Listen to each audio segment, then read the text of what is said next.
the full extent of the networks of trenches and defensive fortifications built in England during the First World War has been revealed in the first major survey of its kind, detailing how resources were concentrated along England's eastern and southern coasts, where the main thrust by an invading German army was expected to come. The study draws on existing periodicals and local history as well as light detection and ranging data gleaned from the use of lasers by the Environment Agency to plot the bumps and dips of British topography.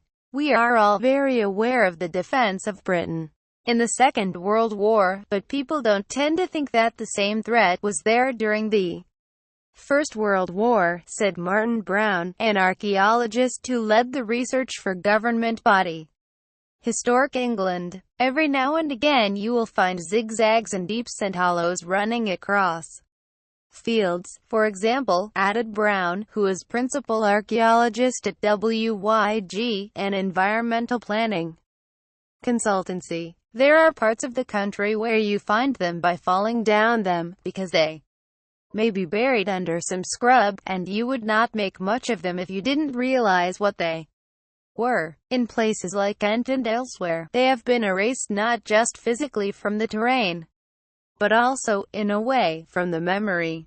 In addition to established gun batteries around the coast, the survey counts 26 defended ports and naval bases with permanent fortifications, such as Newhaven Fort in East Sussex, Fort Paul in East Yorkshire and Shoeburyness in Essex.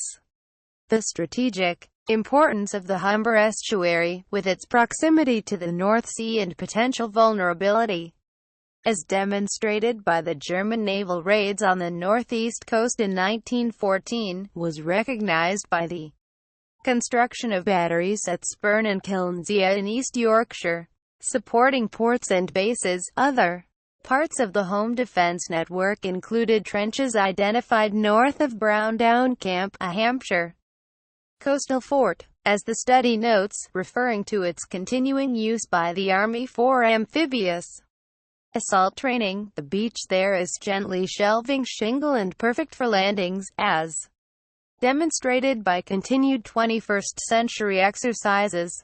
Defenses from the 1914-18 war at that spot were reused in the 1940s, as was Little London in Norfolk, where a pillbox and entrenchments form part of a stop line. Facebook, Twitter, Pinterest, an excavated dugout at Larkhill. Photograph, copyright WYG, Wessex. Archaeology. Other First World War lines included the Maidstone Swale Line in Kent and the London Defence Ring across Essex, Kent and Surrey.